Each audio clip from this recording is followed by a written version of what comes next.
Bonjour à toutes et à tous. Bonjour Nathalie, à toi en particulier. Merci d'avoir accepté d'être mon invité ce matin. Bonjour à vous qui vous êtes inscrits pour participer à ce webinaire euh, et à toutes et à tous ceux qui nous suivent en direct sur YouTube. Donc, c'est la poursuite ce matin de cette série de webinaires qui s'est entamée il y a déjà 4 semaines avec au départ Hélène Boulet-Suppot, puis Agnès Roquefort. Et il y a une semaine, Magali Laurent. Je vous rappelle que ces webinaires sont en lien avec le projet que j'ai avec plusieurs consoeurs de proposer un processus de groupe sur ce thème dans les entreprises. Le processus est en cours d'élaboration et l'intention est de promouvoir et de favoriser au sein des organisations le développement d'une plus grande alliance féminin-masculin. On pourrait dire d'un meilleur équilibre entre les hommes et les femmes dans les situations professionnelles que nous rencontrons.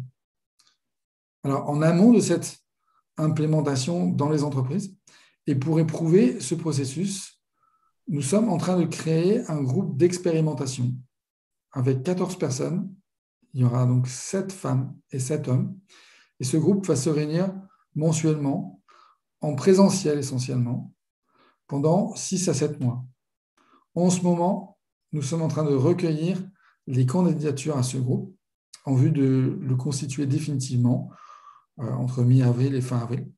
Alors, si vous êtes intéressé par cette expérience, je vous invite à remplir le questionnaire que vous allez trouver au bout du lien que nous allons vous transmettre à la fois dans ce chat-là du Zoom, mais aussi dans le chat de la chaîne YouTube où est diffusé le direct en ce moment.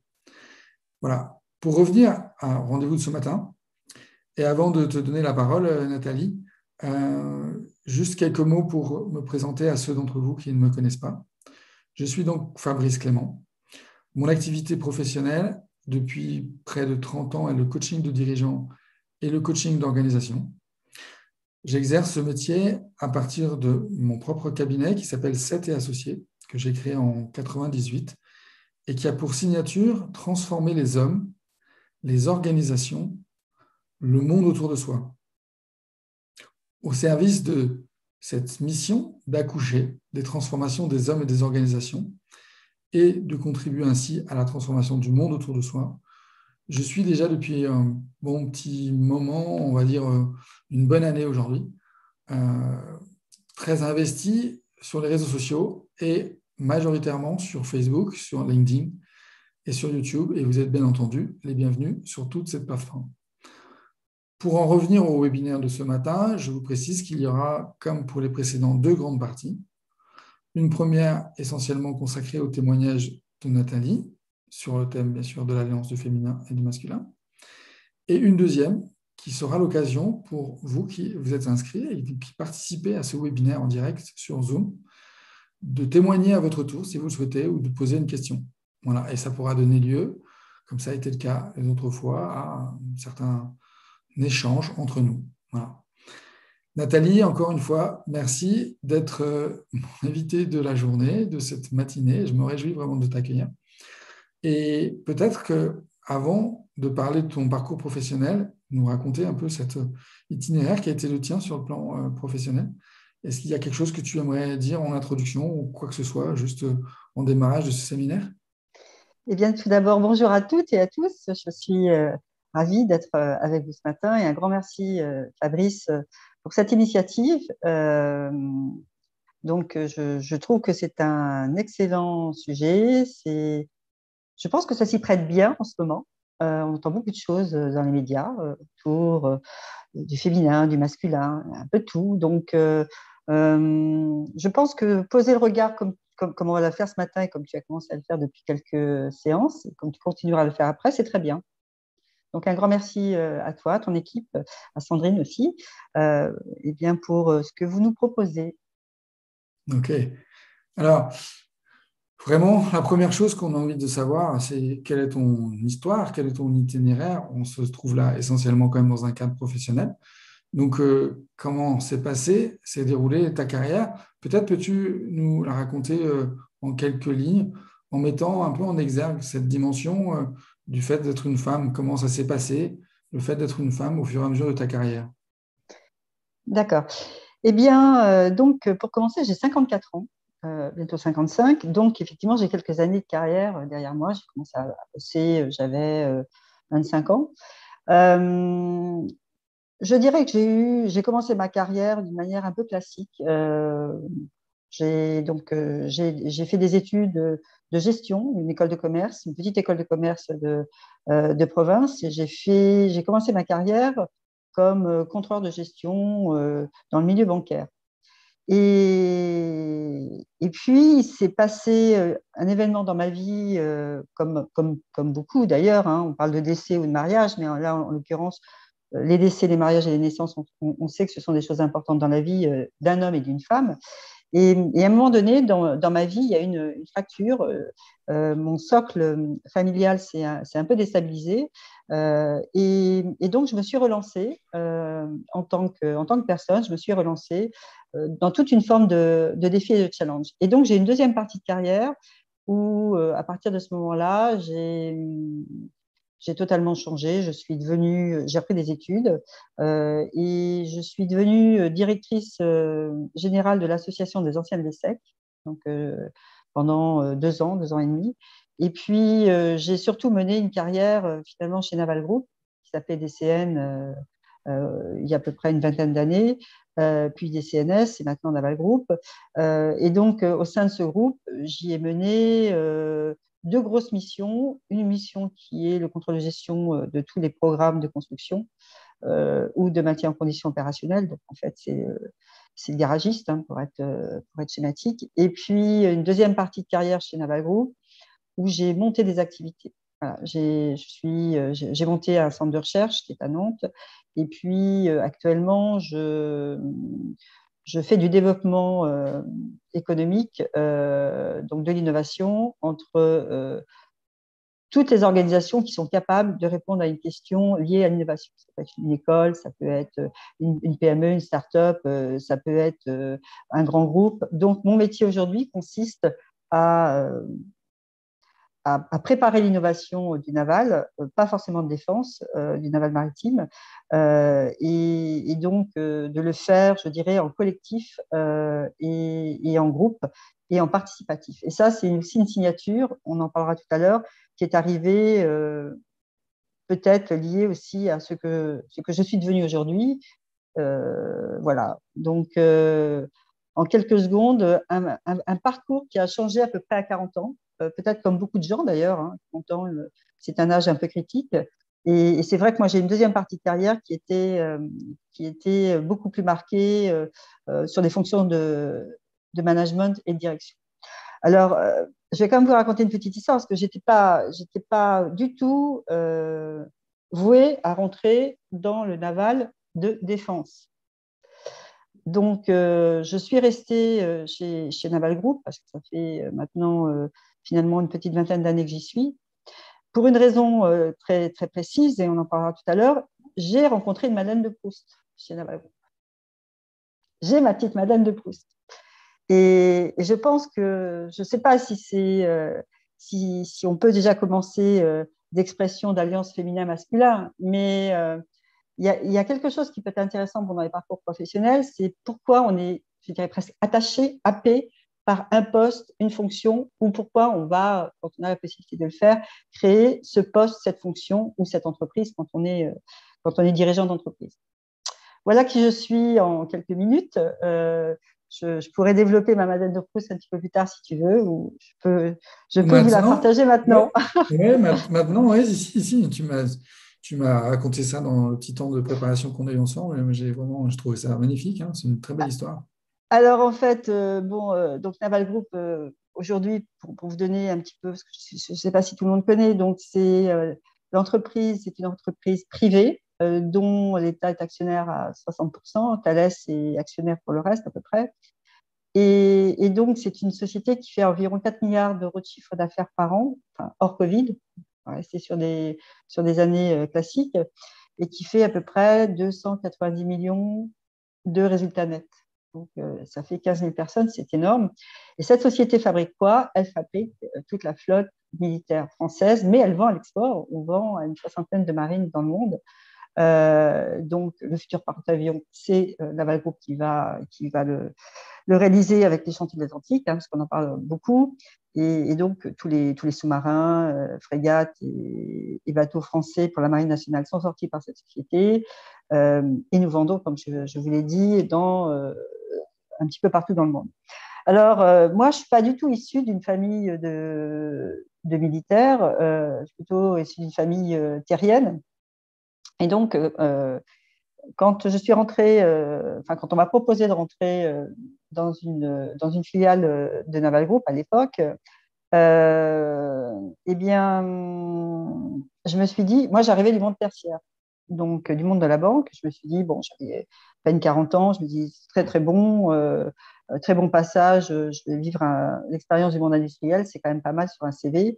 Et je ne savais pas ce que c'était que cette société, ou en tout cas très, très peu. J'avais très peu d'informations sur réellement son périmètre d'interaction, enfin de son périmètre commercial.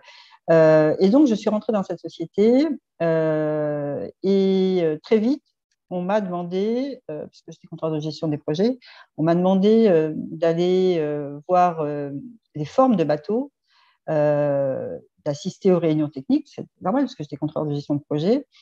Et dès les premiers instants, ce que j'expliquais à Fabrice, et je vais vraiment lui rendre hommage ce matin, c'est à mon père, parce que j'ai retrouvé les odeurs d'enfance quand j'allais voir mon père dans un autre lieu qui n'était pas du tout un chantier naval, mais on retrouvait cette odeur des limailles. Et mon père travaillait à la Cernam, pour ceux qui connaissent, et il était sur les quais de la Cernam. Et je lui rends hommage ce matin. Et c'est vrai que j'allais le voir le samedi. Et j'étais impressionnée, j'étais évidemment très jeune, j'étais impressionnée par cette odeur de limaille et de ferraille. Et j'adorais voir mon père le samedi quand lui bossait en 3-8, voilà, parce que mon père faisait des 3-8, et ça existe toujours d'ailleurs. Et donc, quand je me suis retrouvée dans les formes d'un chantier naval, eh bien, ça m'a ramené à ma période 10 ans, 15 ans. Voilà, j'ai 10 ans, entre 10 ans et 15 ans. Et évidemment, vous n'y attendez pas, hein, quand on a une mémoire du passé qui revient comme ça, hein, vous n'y attendez pas, vous la prenez et elle vous rassure. Et c'est pour ça que je suis restée autant de temps chez Naval Group, même si je ne vois plus aujourd'hui les formes de bateaux au quotidien parce que j'ai d'autres activités.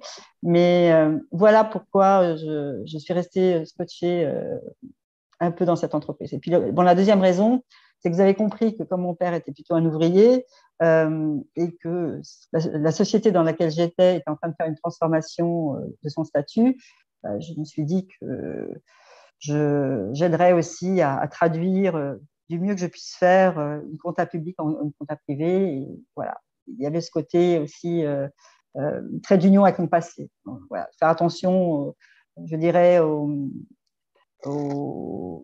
aux interprétations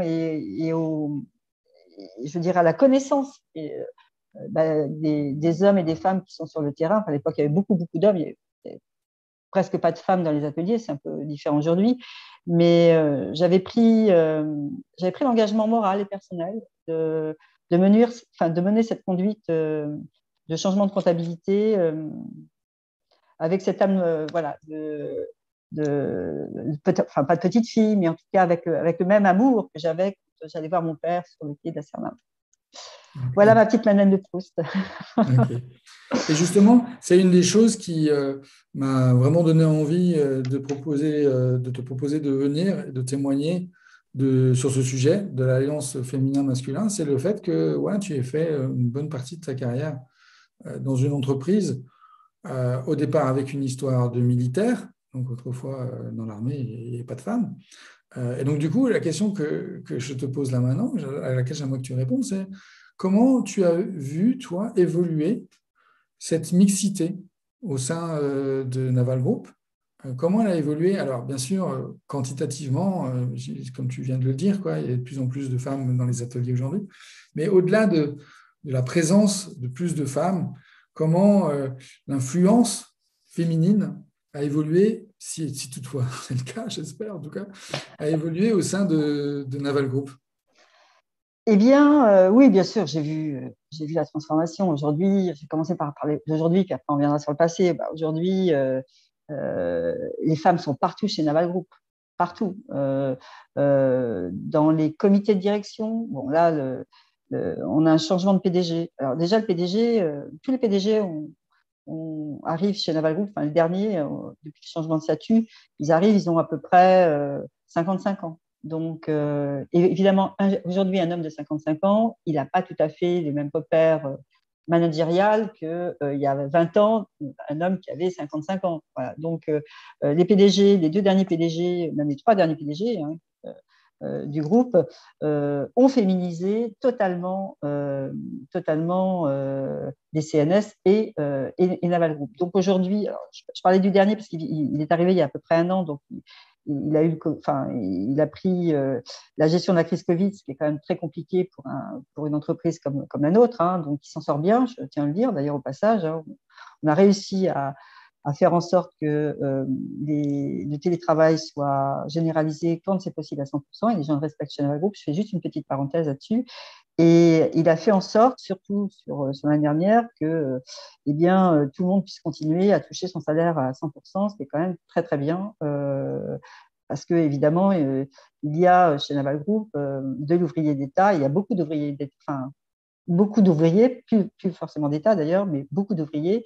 Et on a des hommes et des femmes qui ont évidemment des enfants à faire nourrir. Donc, on a vraiment un manager et un directeur qui à la fois est empathique et qui va modifier son organisation maintenant chez Noël. C'est arrivé il y a un an. Et je pense que bon, les organigrammes bougent actuellement, donc les organigrammes de tête vont sûrement encore bouger. Donc, on verra ce que ça donne au niveau COMEX, le rapport, enfin le poids entre les hommes et les femmes. Cette tranche-là, je ne vais pas en parler parce que comme il vient d'arriver, on va lui laisser le temps d'installer ce qu'il souhaite comme type d'énergie. Mais juste en dessous, dans les CODIR, il y a autant d'hommes que de femmes. Dans le CODIR où je suis, moi, la direction technique et innovation, donc je dépends de la direction technique et innovation du groupe, qui dépend du PDG du groupe. Et nous sommes au CODIR, il y a autant de femmes que d'hommes aujourd'hui, et ce sont des femmes qui sont éminemment respectées. Parce qu'à un moment donné, on a pu dire, ouais, mais les femmes, mais bon, c'est une sorte de quota. Donc, il y a des femmes et des hommes partout dans l'organisation. Et c'est effectivement, il y a eu un programme. Il y a eu un programme qui a amorcé ça, je dirais, depuis 2008, 2007, 2008, 2009 à peu près. Alors, c'était tout doux. Puis en plus, on a changé de PDG pour des questions d'âge, parce que quand ils atteignent la limite d'âge, c'est-à-dire 65 ans révolus, ils sont obligés de partir. Euh, et donc, moi, j'ai vu la progression évidente. C'est vrai que les premières années, bon, ben, les premières années chez DCN, enfin, dans les années 2000, il y avait encore beaucoup d'officiers en uniforme. Donc, moi qui ne connaissais pas trop les distinctions et les codes bon, du maritime, c'est vrai que c'était très particulier, mais il y avait effectivement pas beaucoup de femmes. Voilà. Donc, ça s'est beaucoup féminisé. Et la féminisation, parce qu'on parle de ça pour l'instant, elle s'est installée, comme l'a demandé l'État français, ce qui était très bien d'ailleurs, par des quotas. Parce que je pense, alors moi je ne suis pas du tout une femme de quotas au départ, mais j'ai mieux compris pourquoi les quotas avaient à un moment donné forcé quand même le fait d'installer cette féminisation un petit peu dans les organisations. Maintenant, c'est en train de se réguler, hein, c'est-à-dire on parle de compétences et on ne parle pas d'hommes ou de femmes. Hein, on n'est plus dans la partie genrée, quoi. Donc, par contre, on en parlera peut-être tout à l'heure, il y a, à mon avis, dans chacun d'entre nous, un côté, je dirais, une énergie, je vais plutôt appeler ça des énergies, ou en tout cas une sensibilité qui est féminine et masculine. Donc ça, on en parlera tout à l'heure. Mais en tout cas, sur la partie féminisation, elle s'est installée par respect de ce que demandait l'État français, une forme de quota, et elle s'est, je dirais, massifiée et stabilisée en intégrant un paramètre qui était la compétence, à égale compétence. Okay. Justement, tu as introduit ce qui est aussi le titre de ces webinaires et du processus qu'on propose dans les entreprises, donc l'alliance du féminin et du masculin. Comment tu entends cette expression? Qu'est-ce qu'elle t'inspire, toi?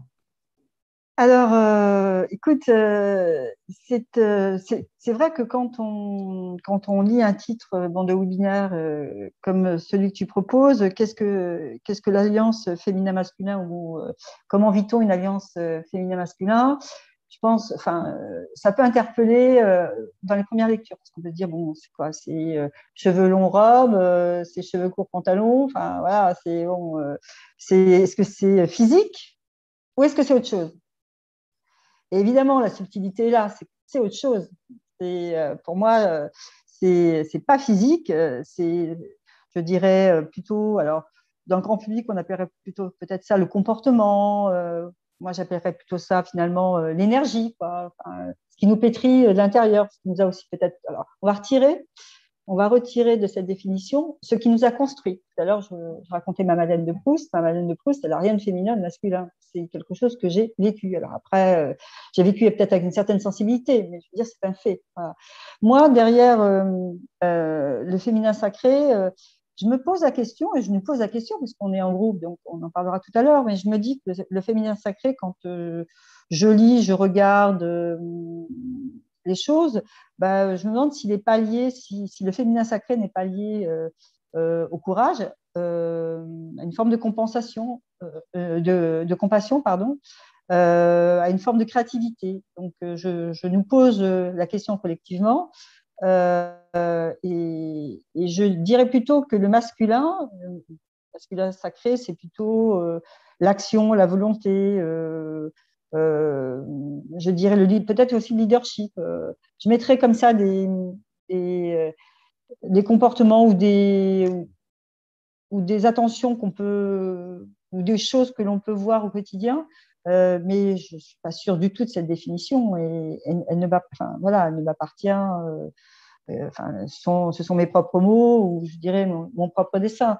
Mais en tout cas, une chose est sûre, c'est que je fais partie des gens qui pensent que un corps physique, il a à l'intérieur, je dirais, une mixité d'énergie qui, quand on lit des écrits sur les métiers chinoises ou sur l'Asie, on voit qu'il y a des choses qui sont plutôt rattachées soit au yin et au yang, féminin, masculin. Ça, c'est peut-être pour montrer qu'il y a des opposés par des mots, mais on en est tous pétris. Alors, il y a des femmes qui ont développé peut-être de temps en temps une partie un peu plus masculine dans leur énergie pour euh, absorber une situation, traiter une situation, et puis parfois elles jonglent avec ces deux types d'énergie et un homme doit faire pareil, j'imagine. Voilà voilà ce que ça m'inspire. Je dirais que c'est plutôt si je devais reprendre cette image du yin et yang, c'est un peu ça. C'est-à-dire qu'il y a cette forme d'équilibre. Alors, il n'est pas forcément à 50-50 hein, chez les uns et chez les autres. Hein. Et je dirais qu'il peut être aussi, il peut être ajustable, peut-être en fonction de l'âge, de ce qu'on vit et finalement de ce qu'on, de moi, enfin, d'un mot que j'aime bien ou d'une expression que j'aime bien, c'est un peu l'impermanence du temps. Je pense que les, les... on a une base, à mon avis, on est né avec une base de travail, ensuite on travaille avec ces deux énergies, on les fait grandir, on les fait grossir, on les malaxe, et puis on les utilise dans la vie. On les utilise dans sa vie personnelle, on les utilise différemment, j'espère, dans sa vie professionnelle, dans sa vie sociale, et elles changent probablement au fur et à mesure que l'on avance dans la vie. Hein. Voilà. Alors, Je sais pas. ce que j'aimerais bien que tu partages avec nous là maintenant, c'est peut-être des choses aussi un peu concrètes, un peu spécifiques dans ton quotidien, notamment professionnel, et qui est autour de comment justement tu fais l'expérience en toi de cette alliance, de cet équilibre féminin-masculin, en particulier dans tes fonctions de dirigeante. Oui, alors, en fait, comme je l'ai dit tout à l'heure,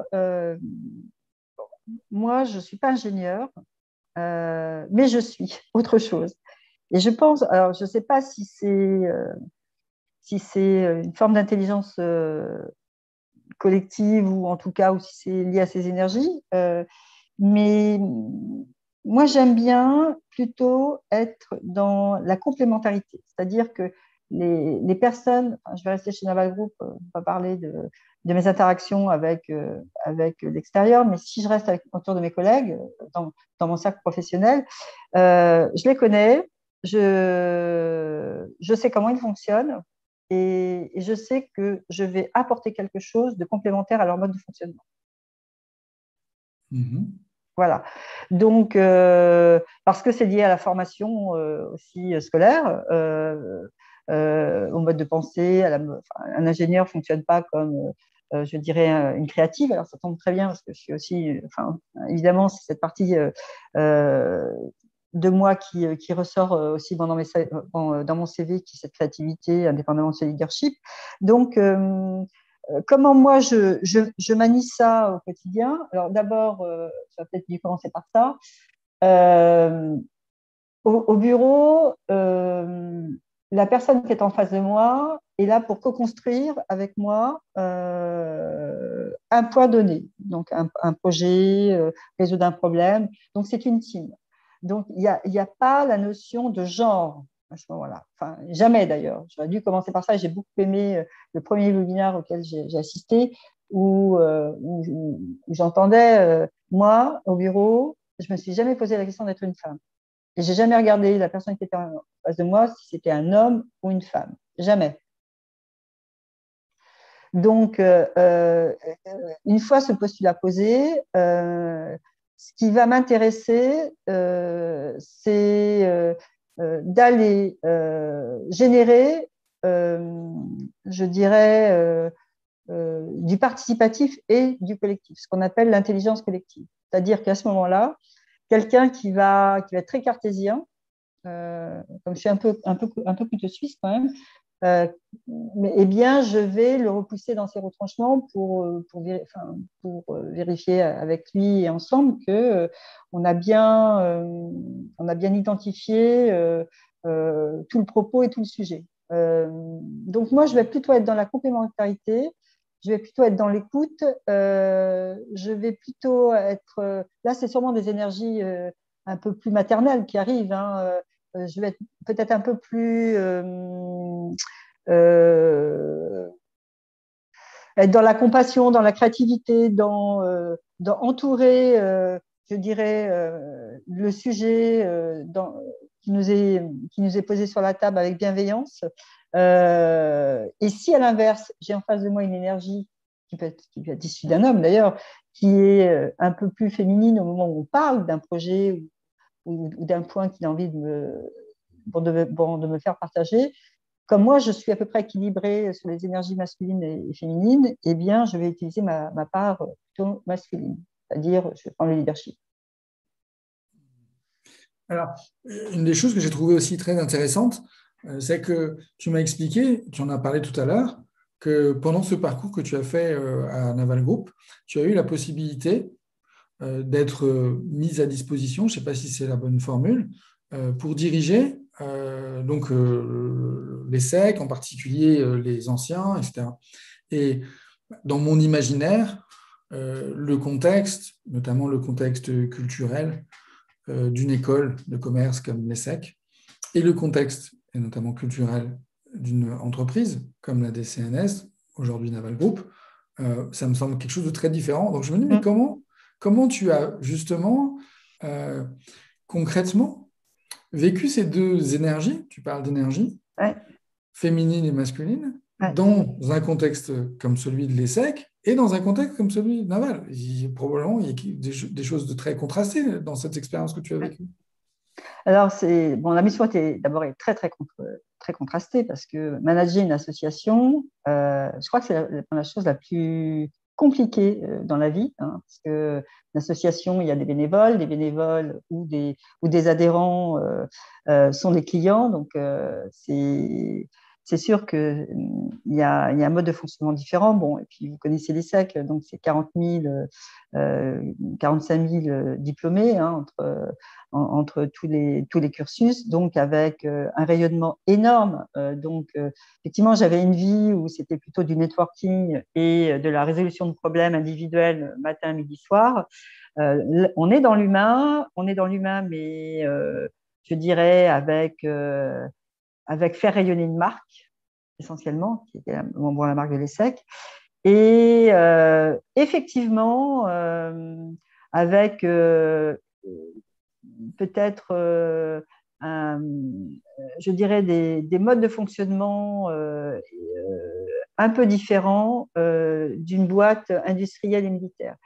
La première, donc l'ESSEC, c'est plutôt de la représentation. Donc la représentation, c'est aussi, je dirais, oui, la communication, mais aussi on fait ressortir une part de ces énergies féminines beaucoup plus quand on est à la tête, enfin, en tout cas moi quand j'étais à la tête de cette association, la créativité, cette forme d'amour un peu inconditionnel, où on est plutôt dans, je dirais, dans tracer un sillon, donner une vision et commenter, alors que dans la deuxième partie de carrière, celle-là a été courte d'ailleurs. Je suis restée 2 ans d'ailleurs. C'est intéressant de voir pourquoi j'y suis restée que 2 ans. On va en parler après, sûrement parce que c'était pas tout à fait le type d'énergie qui me correspondait à titre personnel, même si la mission était très bien et voilà.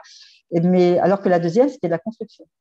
La deuxième, on est sur de la construction, on est sur du dur, on est sur la construction, je dirais, enfin pour moi, c'était beaucoup plus c'était assez marrant, il y avait peut-être plus de sens pour moi d'ailleurs sur la partie construction industrielle plutôt que sur la partie représentation.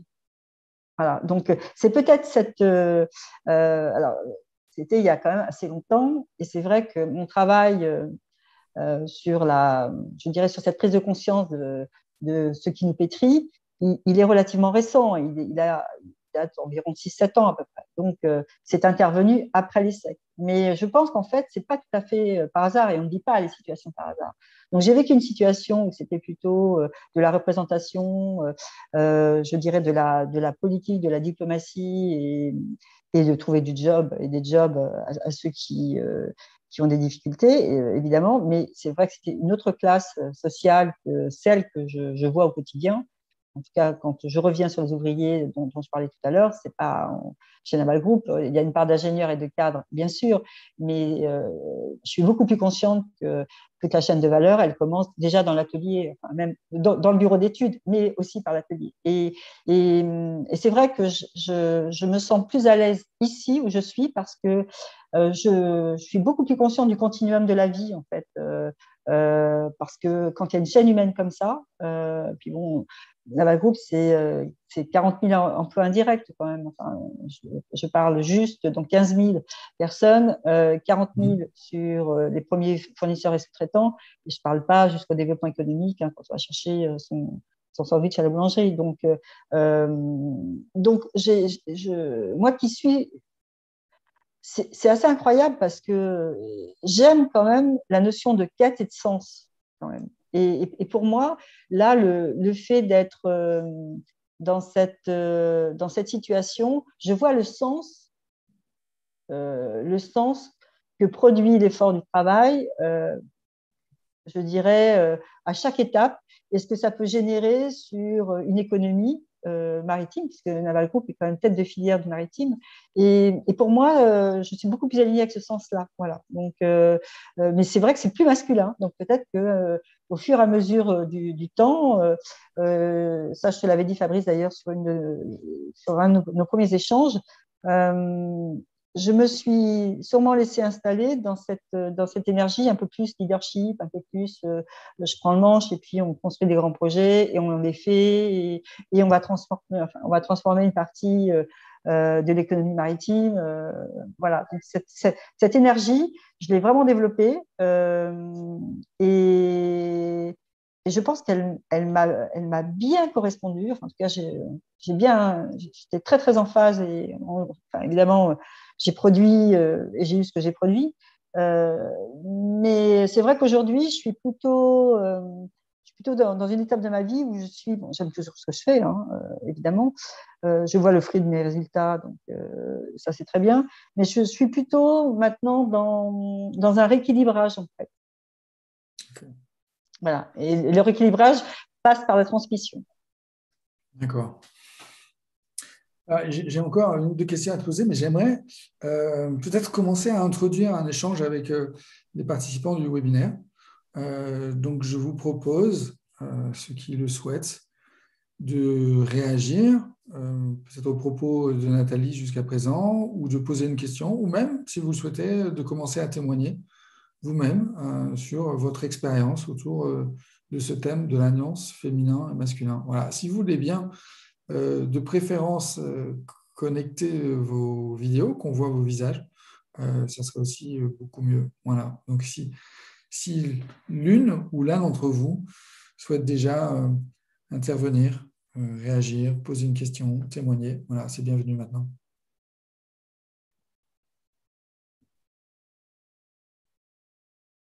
Alors, qui se lance?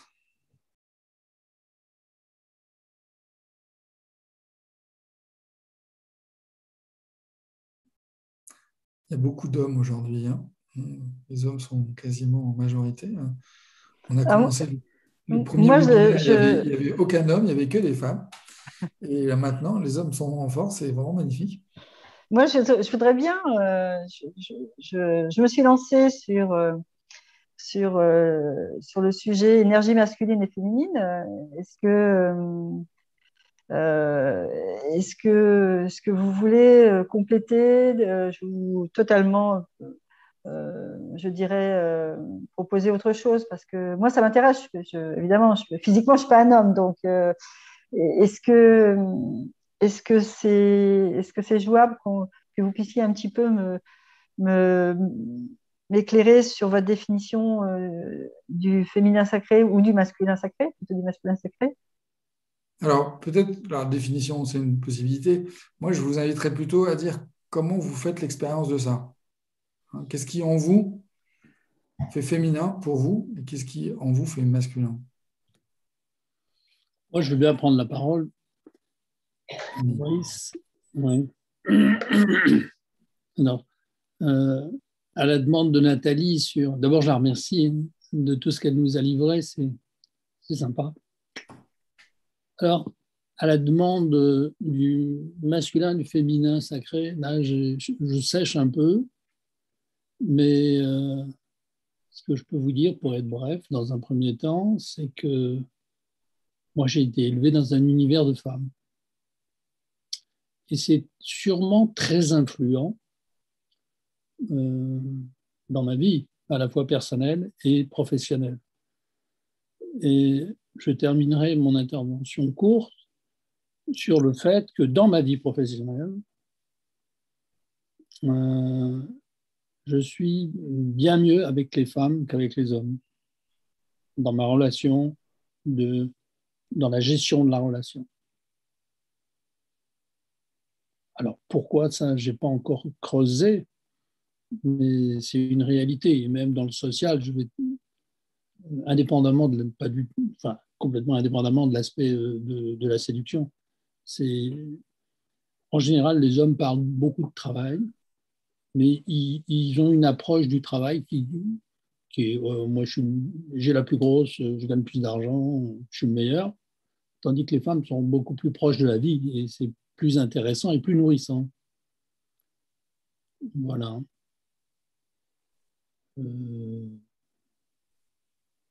Mais bon, il y a des femmes dures aussi. Hein. Il y a des femmes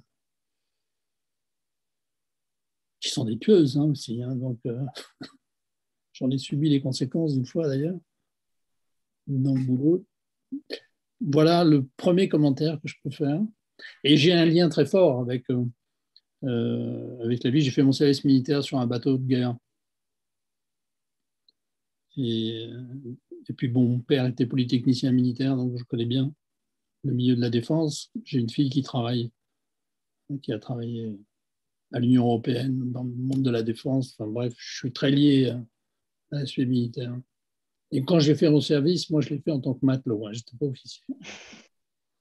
Et c'était la plus belle expérience de ma vie. Mm. C'était sans femme, c'est vrai, à l'époque. Voilà. Je m'arrête là parce qu'après, je vais passer 3 heures. Hein. Oui. Il faut laisser la parole aux autres. Merci, Denis. Merci beaucoup. Alors, Frédéric, je sens vous parler, non? Et un peu, non, Marie-Laure d'abord, pardon. Marie-Laure après Frédéric. Alors, bonjour à tous. Merci Fabrice et merci Nathalie pour votre témoignage très pertinent. Alors, je voudrais juste vous poser une question, Nathalie, parce qu'à un moment donné, alors ça a attiré mon attention, vous avez dit que, à votre connaissance, de votre côté féminin et masculin est équilibré. Et donc, j'aurais souhaité savoir comment vous pouvez savoir en fait que c'est équilibré chez vous. Oui, mais c'est une excellente question. Et quand je vous entends me poser la question, je me dis non, je suis un peu quand même c'est quand même très fort parce que non, on ne sait jamais. Mais je pense que c'est à peu près équilibré. Alors pourquoi c'est à peu près équilibré? Alors parce que parce que je me connais. Alors, c'est vrai que je lis beaucoup sur ces sujets-là et que je sais, alors, je sais que je peux être une teuse, pour reprendre l'expression de. Ah, c'est Denis, hein, c'est ça? Ouais. Oui. Oui. Ouais. Je sais que je peux être une teuse, ça ne m'intéresse pas de l'être, mais j'ai vu des femmes teuses, voilà, donc je sais ce que c'est. Et je sais que je suis un leader, parce que j'ai été cartographiée comme ça par les chasseurs de tête. Et il y a ce côté où je sais que j'ai des comportements totalement masculins aussi. Voilà, dans ma façon. Par exemple, ce que Denis disait, moi au bureau, j'aime pas trop raconter ma vie. Voilà, donc moi j'aime plutôt bosser avec des hommes, on bosse sur le dossier, le truc où on va papoter pendant 3 heures, ça m'intéresse pas, quoi. Bon, j'aime bien travailler, j'aime pas papoter, par exemple. Voilà. Donc il y a des signes comme ça où je sens que j'ai un côté quand même. Alors, parce que ça m'intéresse, peut-être parce que je suis dedans. De toute façon, je pourrais pas faire quelque chose qui ne m'intéresse pas. Donc, je suis sûrement aussi une femme libre de l'autre côté parce que je fais un peu ce que je veux. Donc, je pense que je suis pétrie vraiment des deux. Alors, est-ce que c'est 50-50? Est-ce que c'est 45, 40-60? Je ne sais pas trop, mais en tout cas, c'est assez marqué des deux côtés chez moi. C'est intéressant parce que bon, j'ai insisté sur le côté équilibré parce que ça a attiré mon attention. Puis là, au départ, vous avez présenté le côté plutôt féminin, enfin, à ma perception. Hein. Et puis là, dans l'échange sur le sujet de l'équilibre, vous avez insisté beaucoup plus sur le côté masculin de vous. Alors du coup, effectivement, là, ça fait un équilibre de ce fait, en fonction de votre témoignage. Oui, mais c'est vrai que j'en suis consciente et je disais à Fabrice il y a quelques semaines, je me soigne parce qu'à un moment donné, le fait de travailler évidemment sur des bateaux, enfin, voilà, sur des conceptions de bateaux militaires, avec des ingénieurs, avec des clients, bon, dire c'est un monde très masculin quand même, hein, c'est quand même le jeu des garçons, hein, si je veux dire. Hein, bon, même des filles peut-être, mais en tout cas, c'est marrant d'ailleurs ce que je viens de dire. On est en train de parler d'équilibre, mais je ne sais pas si une fille aurait, comme ça, d'entrée de jeu, envie de créer un bateau militaire ou une voiture. Peut-être que, ou alors ce sont des femmes qui ont des énergies un peu plus masculines. Mais en tout cas, si je reviens sur mon propos, c'est vrai que moi, je dirais entre 2015 et 2015 et 2018-19, là, j'ai eu une période extrêmement masculine. J'étais devenue redoutable, quoi. Et je disais à Fabrice, je me suis rendu compte dans mes relations personnelles, pas professionnelles, effectivement, ce côté un peu redoutable, alors que pour le coup, il n'avait pas du tout à transparaître dans ma sphère personnelle.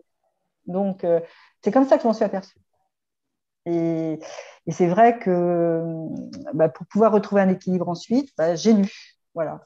Ou la lecture est arrivée à moi, je ne sais pas, mais ça a été la lecture. Ça a été la lecture, ça a été le fait de prendre beaucoup de recul. Alors, du recul ou un peu comme un zoom et un dézoom, c'est-à-dire me dire, mais de mettre du sens dans les choses, à quoi ça sert, pourquoi être redoutable, enfin, des choses qui viennent un petit peu nuancer comment je fonctionne dans la vie. Et cette nuance qui a été profonde et importante quand même, eh bien, je suis bien dedans aujourd'hui. Donc, alors je fais ben, je médite. Donc, je fais de la méditation de pleine présence. Voilà. Donc, c'est pas forcément toujours en position yoga, hein, c'est avec un bon bouquin. Il y a des très bons livres. Voilà. Tout niveau, enfin, tout est à prendre. Voilà comment j'équilibre cette énergie qui sort de temps en temps, qui est un peu trop forte. Très bien, merci beaucoup Nathalie. Alors pour rebondir un peu sur ce qu'a dit Denis, moi je viens d'une famille, une majorité de filles, et puis bon, une éducation plutôt matriarcale, puisque bon, mes parents étant séparés, et ma grand-mère elle-même, je dirais que ayant perdu son mari après 5 ans, puisque bon, ayant 4 enfants, elle a dû élever toute seule 4 enfants. Et donc moi j'étais plutôt élevée dans ce domaine matriarcal, et j'avais pas l'impression justement que les femmes étaient douces, puisque ma mère jouait plutôt le rôle de père et la mère, et j'avais l'impression que c'était plutôt le rôle du père. Alors j'ai eu la chance de voir mon père tous les jours, malgré la séparation de mes parents. Et mon père avait cette tendance d'être plutôt doux. Je ne sais pas pourquoi, mais en tout cas, c'était pas un père autoritaire, comme on avait l'impression, enfin, j'avais l'impression en comparant avec d'autres enfants de l'époque. Et puis, au fur et à mesure de mon évolution, j'ai plutôt été entourée finalement d'hommes par rapport alors que Denis disait qu'il avait été entouré plutôt de femmes dans son environnement relationnel. Moi, c'était le contraire. Que ce soit en recherche, puisque c'est ma formation donc de base, qu'au niveau business, puisque je suis depuis 16 ans aux achats. Et là, c'est plus un côté, je dirais, plus masculin. Et pourtant, mon premier manager était une femme en tant qu'acheteur. Et elle avait ce côté pour moi équilibré entre l'autorité d'une femme. Et c'était une autorité d'une femme, mais pas pour moi comme un homme, en fait. C'est vraiment son autorité personnelle. Donc, j'ai été très admirative de son leadership, et tout en restant elle-même une femme, en fait. Elle était mère aussi de 2 enfants, donc je trouvais que c'était un bon équilibre. Et par rapport à moi-même, j'ai jamais su justement si je devrais parler aujourd'hui de l'alliance féminin-masculin. Moi, mon désir, c'était plutôt d'avoir ce côté justement féminin qui devait plus ressortir, mais j'avais l'impression, au regard des autres, que c'était plutôt le côté masculin qui ressortait par rapport à ma façon de travailler. Et donc, ça a toujours été un effort, mais je ne peux pas exprimer que c'est un équilibre. Je ne peux pas le déterminer en fin de compte. C'est l'appréciation de mon entourage qui pourrait me dire si c'est plutôt féminin ou masculin, mais en fin de compte, je ne me suis jamais posé la question, et c'est pour ça que je me suis intéressée à cet atelier pour essayer peut-être de concilier ou rester naturellement dans un équilibre inconscient, mais pourquoi pas devenir conscient, je ne sais pas. Voilà. Donc, merci en tout cas de votre intervention, et puis pour cet atelier aussi, Fabrice. Merci, Maëlle. Alors, Frédéric, tu voulais dire quelque chose tout à l'heure. Est-ce que c'est toujours d'actualité? Merci, merci Nathalie, et merci à toi Fabrice pour l'organisation de ce webinaire. Moi, j'ai bien aimé tous les propos, les échanges, comme d'habitude. Je suis plutôt un garçon enthousiaste. Moi aussi, je viens d'un milieu matriarcal. J'ai pas connu mes grands-pères. J'avais plutôt des 2 grands-mères que j'ai eu la chance de connaître qui étaient des femmes à caractère. Ma mère également, mes sœurs également, même si j'ai un frère, mais qui a été plus insignifiant, enfin, en tout cas dans ma vie. Et ce que je retiens, c'est qu'effectivement, que ce soit dans ma petite enfance, en qualité d'enfant, d'adolescent, d'adulte, j'ai toujours réclamé, alors dans cet alliage, pardon, ou cette alliance, j'ai toujours réclamé de la tendresse, en fait, de la douceur, de la gentillesse. Bref, je ne sais pas si c'est purement relevant du féminin sacré. En tout cas, la volonté explicite de me mettre plutôt sous un parapluie de douceur et de tendresse plutôt que dans un monde, on va dire, un peu de dureté que je récusais. En revanche, il m'a permis, ce monde-là, de créer quelque chose, c'est-à-dire une part, alors, pour certains, Fabrice me connaît un tout petit peu, mais peut-être une part de fantaisie, d'originalité, qui m'a mis souvent un peu en décalage par rapport à un monde plus masculin, plus dur. Moi, je venais du monde de la construction et j'ai trouvé, alors ça faisait écho par rapport à ce que vous voyez, et l'odeur de la limaille, ça me fait penser aussi à mon père. Cette odeur de graisse et de limaille, c'est très touchant. Et pour autant, j'ai trouvé que ce monde qui était visible, ce monde du visible, du bâti, était un monde dur où le sentiment n'avait pas sa place. L'interprétation, on va dire, plus féminine, on va dire, des interprétations au quotidien, soit des urgences, soit tout simplement du quotidien, faisait qu'il était un peu absent à la fois de nos réunions, de nos systèmes de pensée, et qu'en fait, le poil aux pattes et la manière de rugir étaient certainement plus réalistes, en fait. Et alors, c'est amusant parce qu'en vous écoutant tous, là, sous le paradoxe de ne pas avoir connu mes grands-parents, en tout cas mes grands-pères, euh, c'est curieux parce que là où je vous parle, je les vois parce que j'ai des portraits qui sont derrière mon écran de mes arrière-grands-pères et de mes grands-pères qui, alors qu'ils ont été toujours absents, m'ont permis d'être qui je suis aujourd'hui. Alors aujourd'hui, voilà un peu mon témoignage. Donc voilà, j'espère pas vous embarrasser avec mes propos, mais il y avait deux choses que j'avais envie de vous poser parce que Nathalie, vous avez parlé à un moment, j'aime toujours ce que je fais. Alors la question, c'est aimer ce que l'on fait ou faire ce que l'on aime. Pour moi, j'aimerais avoir une réponse là-dessus. Est-ce qu'on est libre en fait dans nos vies de femmes et d'hommes de faire ce qu'on aime ou on aime plutôt ce qu'on fait et est-ce que c'est une partie, on va dire, d'accession à une forme d'être heureux ou en tout cas de bonheur, si je puis m'exprimer ainsi. Puis il y avait une deuxième chose, vous avez cité le mi-temps de votre vie à mythe et à haine comme étant une rupture. Est-ce que la rupture a fait le projet pour vous ou c'était le projet qui a fait la rupture? Eh bien, écoutez, Frédéric, merci pour ces deux questions. Alors, je vais commencer par la première. En fait, et qui est un fil conducteur avec la deuxième, d'ailleurs, je crois que j'ai compris que j'étais une femme libre. Et ça veut dire quoi? Ça veut dire que, et je pense que j'ai compris que j'étais une femme libre et que j'allais prendre mon destin, effectivement, à 40 ans. Alors, à 40 ans, finalement, je suis passée de fonctions où il n'y avait pas.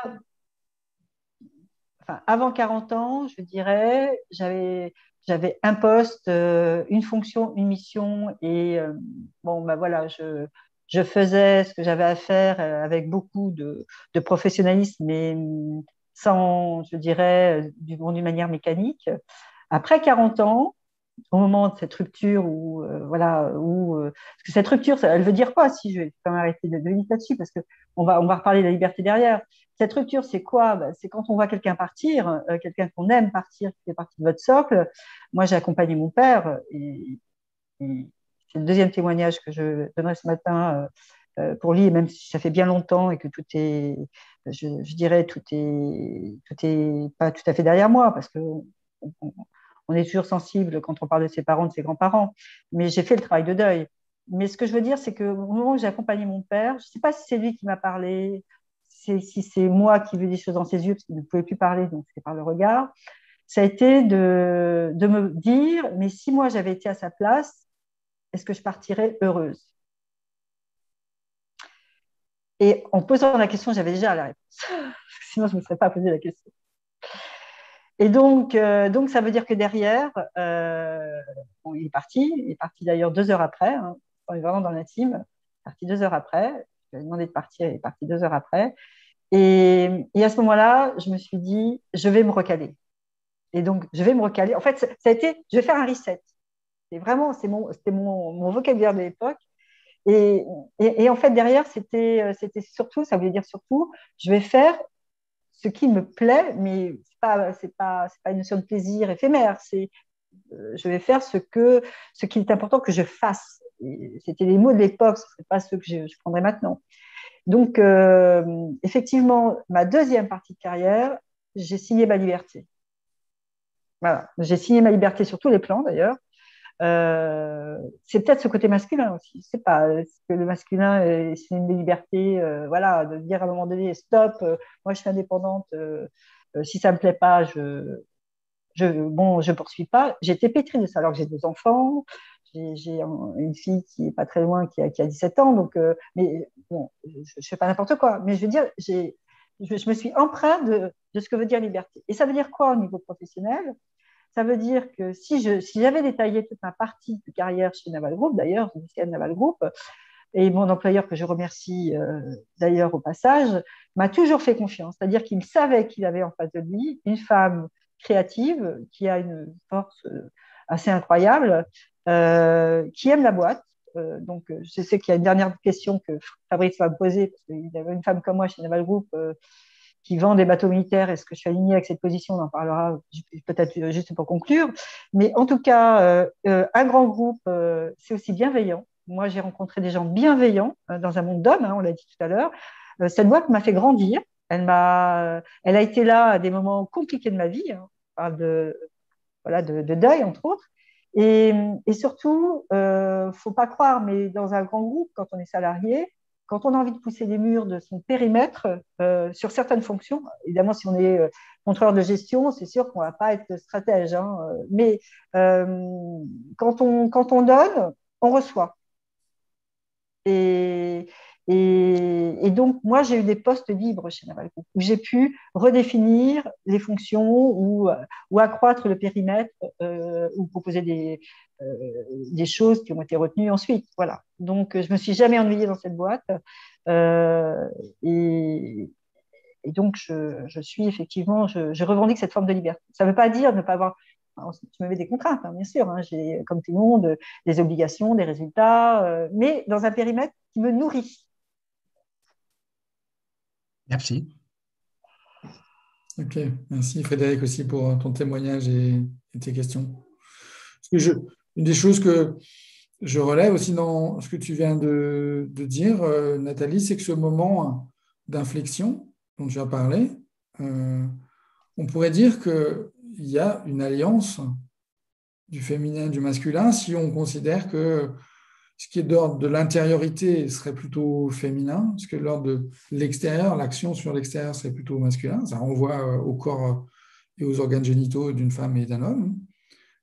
Et en fait, dans ce que tu exprimes, il y a eu à la fois de l'écoute intérieure de ce qui était en toi, satisfait ou insatisfait, et ensuite une action à partir de cette écoute-là. Donc on peut dire que là, il y a un moment où quelque chose a fait alliance au niveau du féminin et du masculin. Voilà. Alors, qui souhaite continuer, s'exprimer, poser une question, témoigner, Je réagir? crois, j'essaye. Mara? Bonjour à tous. Bonjour Mara. Il m'arrive 2 questions après vous avoir écouté.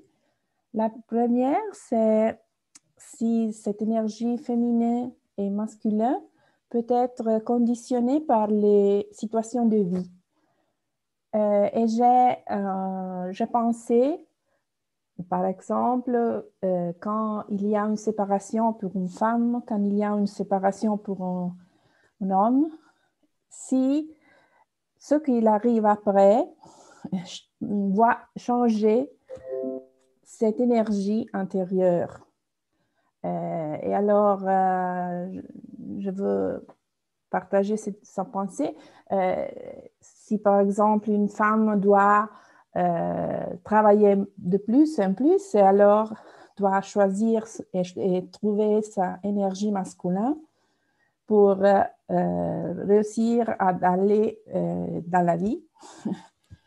Et la seconde question qui m'arrive, j'ai pensé à des patients qui m'arrivent dans mon cabinet de psychothérapie vraiment jeune, je pense 15 ans, 14 ans, et alors il se déclare bisexe, et quand je demande comment tu le sais, et alors il me dit qu'il se considère une personne, et dans cette personne, il y a des parties féminines et des parties masculines. Et alors, il me semble que cette polarité que nous avons dans notre tête, énergie masculine, énergie féminine, dans les jeunes, est un autre point de regard. Et peuvent aller dans une dimension complètement différente. Est-ce que vous avez entendu? Oui, je vous ai entendu, mais en fait, je sais pas si, enfin, j'ai pas, je suis que salariée dans un grand groupe, je dirais, donc je suis pas psychologue ou je suis pas médecin, mais je sais pas si les attributs du corps sont à mettre finalement en lien. Donc le genre, d'ailleurs, c'est un mot dont on parle beaucoup maintenant en entreprise, hein, c'est le non-genré, hein, maintenant, c'est-à-dire pour éviter sûrement un certain nombre d'amalgames ou d'erreurs.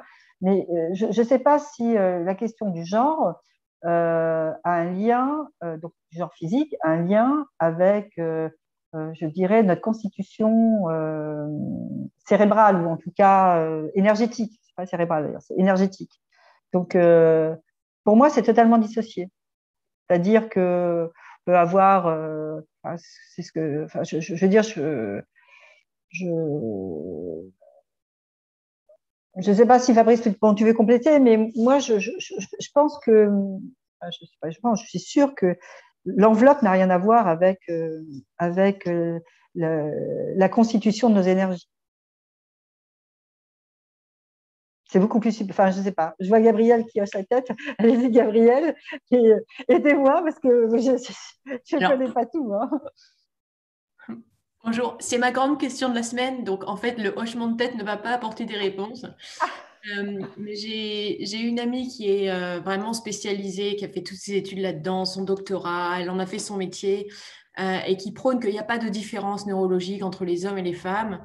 Et j'ai eu une question la semaine dernière qui m'a interpellée, qui a dit, bah oui, peut-être, mais il y a de telles différences hormonales que finalement, quelle est l'influence de ces hormones? Et on sait aujourd'hui que quelque part, l'environnement épigénétique est plus conducible de développement que les gènes lui-même, ou au moins autant.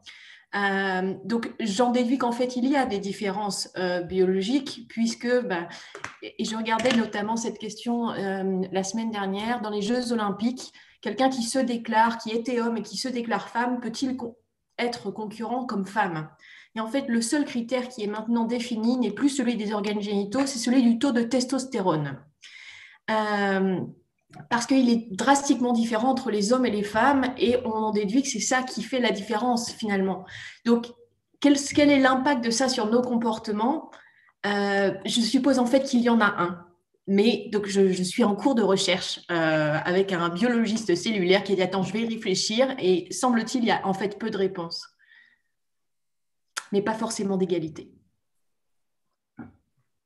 Qu'est-ce que vous en... Ces échanges sont les bienvenus. Ils participent au cheminement qui est proposé à travers ces webinaires. Mais j'ai envie de rappeler ce que j'ai évoqué à plusieurs reprises déjà dans les webinaires précédents.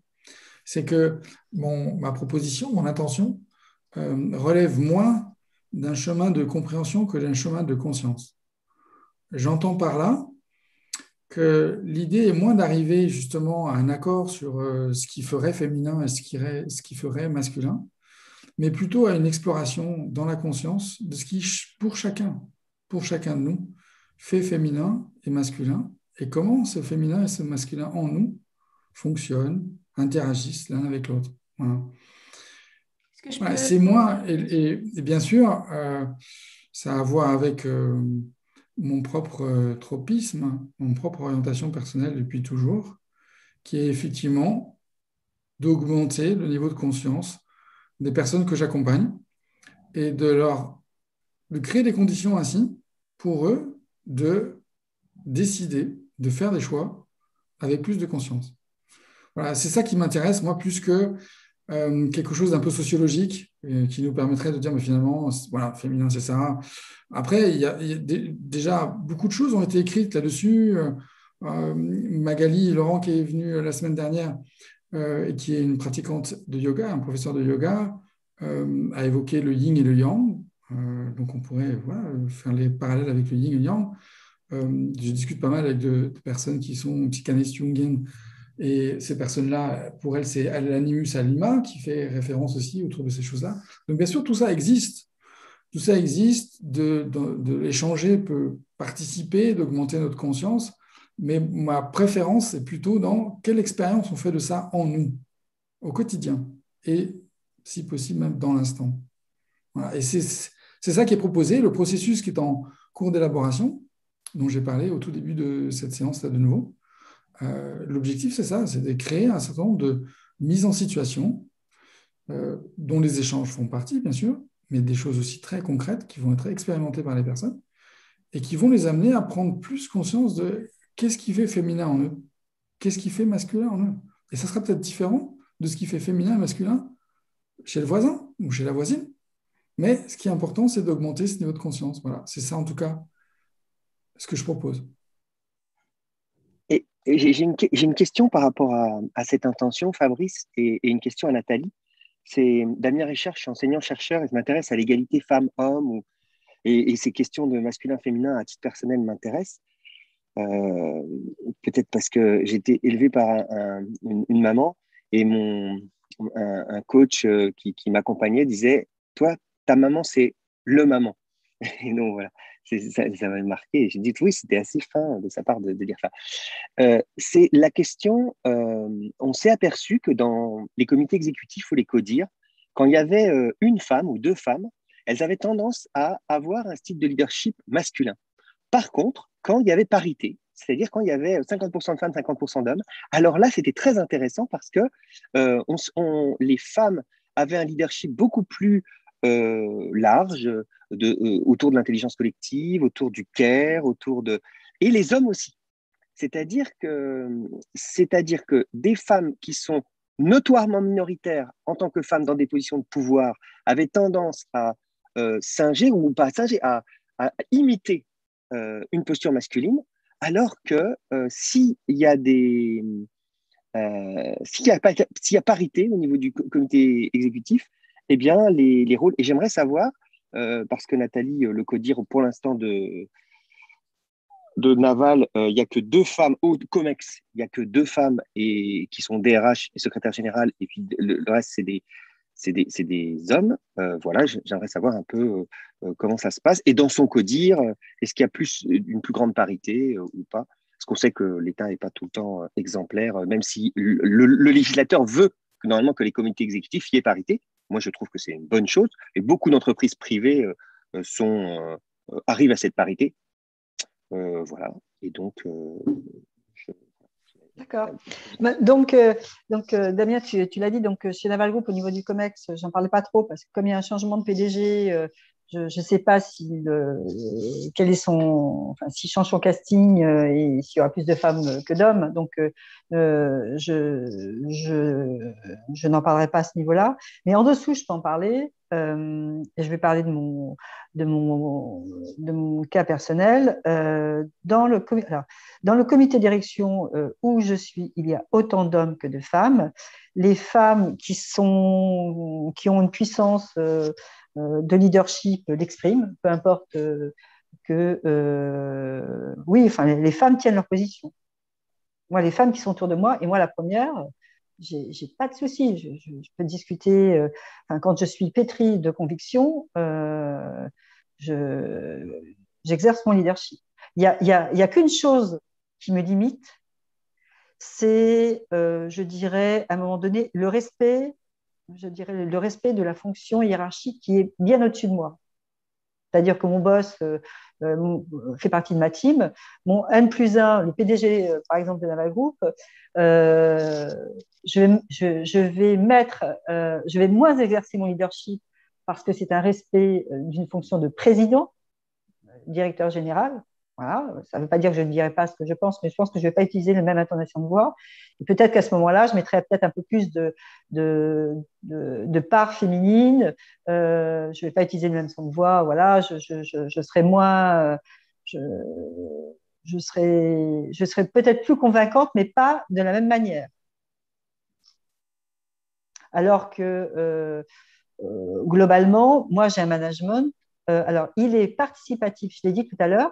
Il est un peu complexe parce que au moment de la création d'une idée, d'un groupe, ou de faire passer un message, c'est le collectif. Parce que seul, on n'avance à rien et on ne mène rien et on le fait tous autour de la table. Donc, il faut constituer une team. Moi, j'aime bien, si je vais prendre un exemple, pourtant, je ne regarde pas beaucoup le foot, mais je trouve que Didier Deschamps, c'est un bon team leader. Voilà. C'est-à-dire que c'est quelqu'un qui me semble, je connais des gens, quelques joueurs qui le connaissent évidemment, c'est quelqu'un qui sait créer un groupe.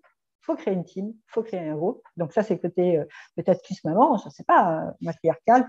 Certains ont dit ça tout à l'heure autour de la table. Hein. Moi, j'appelle ça plutôt créativité, cette forme d'amour inconditionnel. Alors, attention, parce que amour inconditionnel, ça ne veut pas dire voilà, cette forme de bienveillance, cette forme d'embarquer tout le monde et que chacun puisse se nourrir individuellement et collectivement dans l'histoire. Moi, je commence comme ça, et c'est pour ça que d'ailleurs sur les réseaux sociaux, je suis aussi connue sur l'intelligence collective. J'ai bien compris que seul on menait ses combats que quelques minutes, on va dire ça comme ça. Vous voyez, là, je viens d'utiliser mon combat, donc je suis vraiment dans une énergie masculine, et pourtant, je parle bien de collectif. Hein. Et donc, à un moment donné, il faut trancher. De toute façon, à un moment donné, il y a un chef, il y a toujours un chef, quoi qu'on en dise, il faut trancher, parce qu'il y a des décisions à prendre, il y a des jalons à tenir, bref, il y a des coups à prendre, ou c'est pas forcément dans les félicitations, d'ailleurs, c'est plutôt dans les coups à prendre. Et là, effectivement, moi, je vais exercer ce truc peut-être un peu plus masculin. Donc, après, je peux comprendre et je peux entendre, mais ça, c'est très personnel, c'est ce que disait Fabrice. On fonctionne tous différemment, évidemment, mais moi, en tant qu'être au travail, personne au travail, à la maison, c'est assez marrant parce que c'est plutôt l'inverse d'ailleurs. Mais je prends, voilà, je suis là pour. Je suis le capitaine, je suis vraiment le capitaine de l'équipe, mais il faut faire attention à mes pupilles. Voilà. Par contre, quand j'ai quelque chose à dire parce qu'on n'a pas tenu un jalon, un projet, bon, bah, je vais discuter avec mes collaborateurs du pourquoi c'est pas possible et puis trouver avec eux des solutions et puis aussi savoir marquer parfois les fins de partie, quoi. Voilà. Okay. Je vois Denis qui avait envie d'intervenir. Hein. Ah, pourquoi? Non, j'ai eu l'impression parce que tu as allumé ton micro et tu t'es avancé vers la caméra, peut-être. C'était un ouais, langage non verbal. Exact. Je sais que je peux rien me cacher. Je veux poser cette question de manière très douce, parce que dans votre discours à l'instant, j'ai pensé à Jeanne d'Arc. Quelle est votre réaction? Oui, mais j'ai ce côté effectivement étrave hein, de bateau, hein, cher Denis. Donc oui. Ça, c'est mon côté très masculin. Alors.